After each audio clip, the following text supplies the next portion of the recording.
إلى الماكس، الحي الشعبي البسيط الجميل الشهير بريحة اليود والبحر وصيد السمك، بدعوة من المهندس تامر الطباخ أحد السكان المحليين، وأيضا يسكن بناية شهيرة في الماكس هي اللوكاندا الحمراء. الماكس كان اسمه زمان مور. ماكس مور بالإنجليزية تعني مرسى السفن أو أرض المستنقعات، وماكس من مكوس العربية التي تعني الضرائب، حيث كان يتم فرض ضرائب على البضائع الواردة عبر البحر. منطقة الماكس رست فيها بعد قطع الأسطول الفرنسي أثناء الحملة الفرنسية على مصر بقيادة نابليون بونابرت، وسمي المكان حتى الآن باسم الميناء الفرنساوي. ثم تولى بعد ذلك محمد علي باشا عام 1805 ولاية مصر، وأولى اهتماما شديدا إلى الإسكندرية، وأمر بشق ترعة المحمودية اللي بتربط نهر النيل بالبحر المتوسط، وأيضا تمد المدينة بالمياه النقية. وتم الانتهاء من ترعة المحمودية اللي بتنتهي عند الماكس عام 1807. وتوالى الاهتمام بالإسكندرية وأيضا بضاحية الماكس اللي أصبحت مقصد ومصيف للطبقة الأرستقراطية، وأيضا علية القوم والفنانين والكتاب والشعراء، ومنهم أمير الشعراء أحمد شوقي وجبران خليل جبران ومي زيادة. وكتب أمير الشعراء أحمد شوقي بعد الأبيات يبث فيها حنين وشوق إلى وطن وعندما كان في المنفى، وبعد تلك الأبيات كانت تتغزل في جمال الماكس وشاطئها. الإسكندرية كانت تعج بالجاليات الأجنبية وعلى رأسها الجالية اليونانية، وهنحكي النهاردة حكاية الخواجة كوستا كومبانس اللي كان عنده أرض على شاطئ الماكس بنى عليها اللوكاندا الحمراء، بتكون من 4 طوابق، وكان طلائها الخارجي لونه أحمر، ومبنى أصغر هو اللوكاندا الصفراء عام 1839. الخواجة كوستا كومبانس كان عنده ولدين مخالي اللي سافر اليونان مباشرة بعد وفاة والده، بينما استمر الابن الآخر ديمتري في إدارة أعمال والده، وبنى مطعم زفير المشهور كمان عام 1918، وكان محبوب من الأهالي، وسموا الشاطئ اللي بتطل عليه اللوكاندا الحمراء والصفراء باسم شاطئ ديمتري. والمهندس تامر الطباخ هيكمل لنا بقية الحكاية. يعني واضح ان حضرتك عاشق لليود زي ما يافطة المحل بتاعك بتقول، وعاشق للماكس. طب استاذ تامر بقى، نعرف استاذ تامر الطباخ مهنتك ايه وبتعمل ايه؟ انا اصلا مهندس كمبيوتر، كنت بدرس كمبيوتر في الاكاديميه البحريه وعشان معهد الجامعيه، بس اعتزلت للبحث بتاع الماكس. بجد؟ يعني انت متفرغ دلوقتي؟ متفرغ للموضوع بجد. انا كل يوم بحس ان انا بحب البيت اكتر ما انا روحي فيه، لان بكتشف فيه تملوك قاعد انت.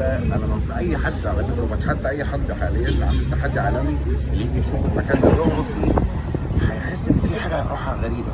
يا عم ما انت لازم تقعد على البحر احلى، لا اطلع اقعد فوق مختلف. على فكره القعده يمين غير شمال. والله حقيقه. هي القعده راحتك، عندك في مكانين يمين وشمال. اليمين غير الشمال. كل واحد له كل غرفه على فكره. كل غرفه. طب احنا هنروح ونشوف بقى وتقول لنا ايه الاخبار. جاير والحلويات اللي انا مستوردها. ده عيلتك برضه؟ مش عيلتك انت بعدين؟ عيله ثانيه. عيله ثانيه. فانت اخدته وعملت نفس النشاط. عملت نفس النشاط وبتكلم عن الماكس بقى هنا بتاريخها.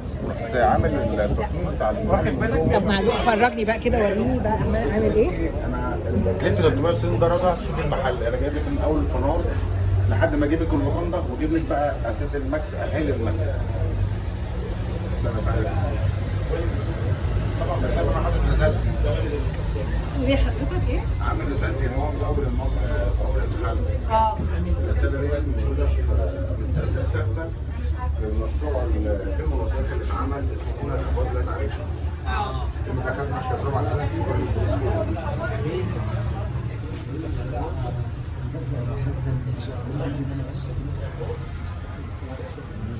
كل اللوحات دي كلها في الماكس. تمام. الخندق ده كان بيهتم فيه بقى ايه القاتلين في قلب اللوكاندا الصفراء اثناء القراصنه وايام الحرب. ما بس انا على فكره ان هنا تاريخ المكان هنا عدى مرحلتين قبل الحكومه المصريه، لان هنا في اجانب. تمام. ما هو انا عايز اعرف ليه 1800 الناس دي عملت خنادق ليه؟ وعملت سرداب. يعني في اللوكاندا الحمراء كانت بتميز بالسرداب بتاعها اللي يوصل لحد هنا اهو. السرداب يرمي بره وخندق. بره فين؟ بخلاف ايه؟ بره فين؟ هقول لك. ما السرداب ده لايه؟ فين هو السرداب مكانه المفروض؟ طيب انا هوريك واحنا داخلين اللوكاندا الحمراء. طيب وانت قلت كلمه قراصنه برضو مش هفوتها، عايز اعرف ايه قراصنه؟ مش هفوتها. الفرق بين اللوكاندا الحمراء واللوكاندا الصفراء؟ الفرق بالنسبه للوكاندا الحمراء، كبار الزوار الملكيين اللي كانوا بيسكنوا في الوكاندا الحمراء، اما اتباع الملوك كانوا بيسكنوا في الدور العلوي من الوكاندا الصفراء، اما الدور الارضي كان خاص بالاباطيل والخدم والجواري اللي كانوا بيجوا مع الملوك. الكلام ده في بدايه القرن الايه؟ العشرين يعني 1900 وحاجه مثلا ولا؟ اللوكاندا ديت كانت 1836 39 بالظبط، عشان خاطر التاريخ مش باين، يا 6 يا 9. اتعملت هنا وكانت لوكاندات ملكيه، لان الماكس كلها كانت لوكاندات ملكيه، ان هي كانت الزحف اللي جاي من اول الوردان واحنا جايين.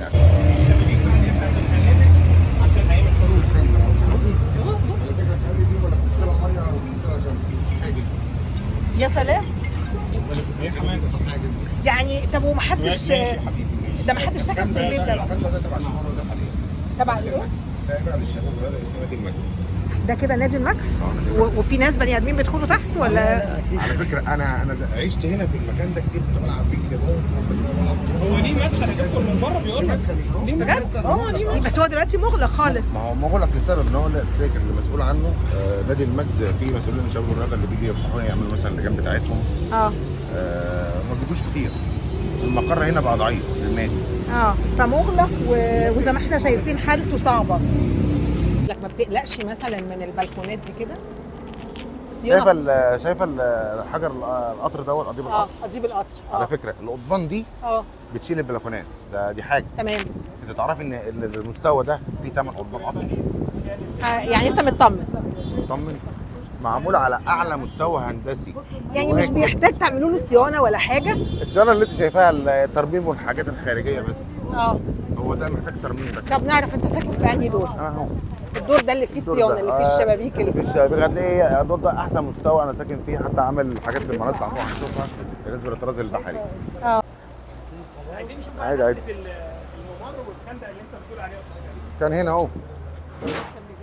هنا كان في باب خشبي بس طبعا احنا سديناه. المدخل ده اللي كان بيودي للخندق والسرداب.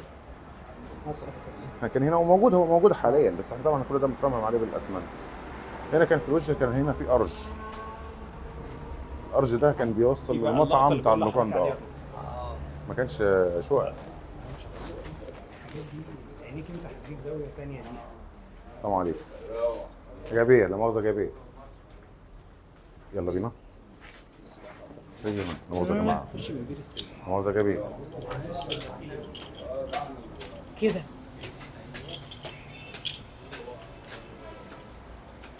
اعرف حاجه بقى، كانت هنا حاجه في المطلع. طبعا البيت كان اقل من كده، ان احنا طبعا رفعنا العتبه ديت.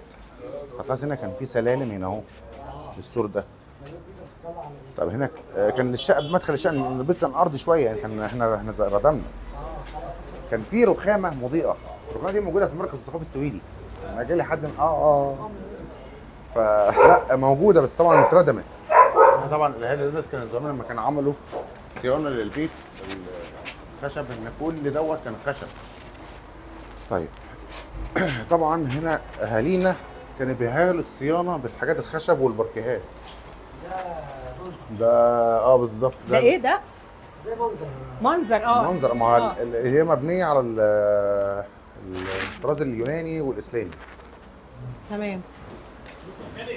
الشباك ده بتاع ايه يا استاذ تامر؟ بص يا ستي، ده الشباك بتاع غرفه.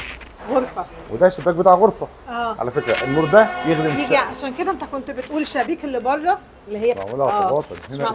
معمل لها مكان يتلقى الضوء منه. ايوه، الغرفه دي اكتر غرفه مظلمه، يخشها شروق وغروب شمس. عن طريق توزيعة الشبابيك دي مش معموله بسهوله. التصميم هنا كان بيعبر عن النظام اليوناني والاسلامي. شفت جميل. كل السلالم دي كانت خشب على فكره، خشب. السلالم دي كلها كانت خشب. ايه اللي بوظها طبعا؟ معلش، نجهل ثقافه اهلنا زمان. هفرجك بقى. معلش اسف قبل ما نخش.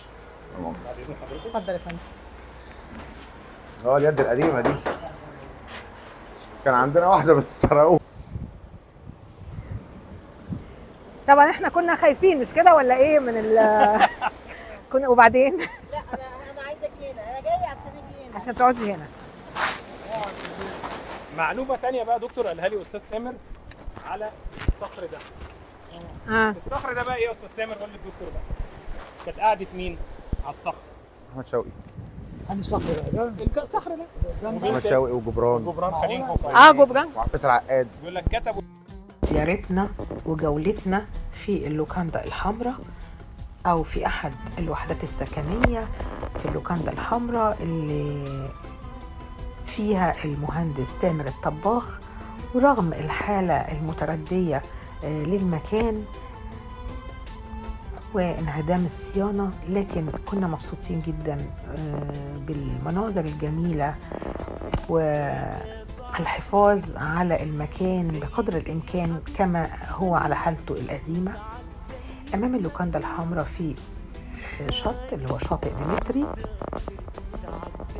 في كافيتيريا بسيطة بتقدم خدماتها للزوار، وأهل المنطقة بيستمتعوا بالسباحة في شاطئ ديمتري. المكان طبعا لطيف، أجواءه جميلة جدا.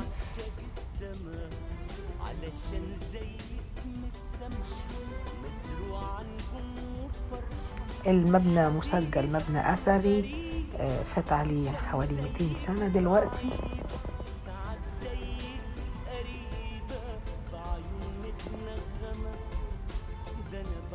رغم كل العوامل الجوية، وهو مبني من الطوب والخشب، لأن في الوقت ده ما كانش فيه الخرسانة المسلحة، كل الأسقف بتاعته خشبية وكذلك الأرضيات. على الجانب الآخر في مرسى لقوارب الصيد، وسكان محليين بيصطادوا بالطرق التقليدية.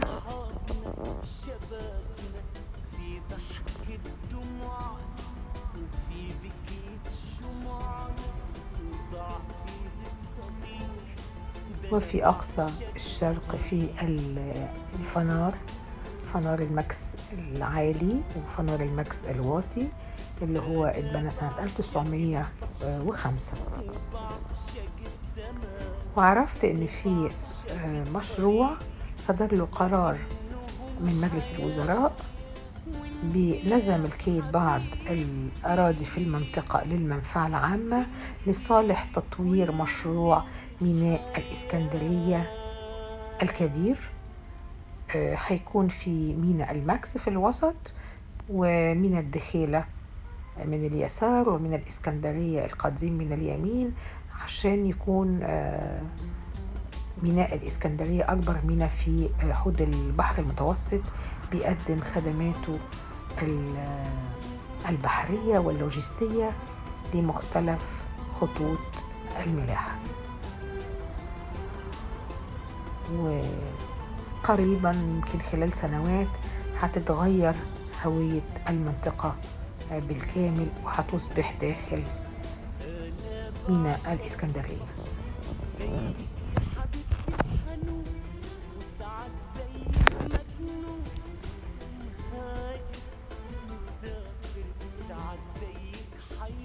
وتبقى الذكريات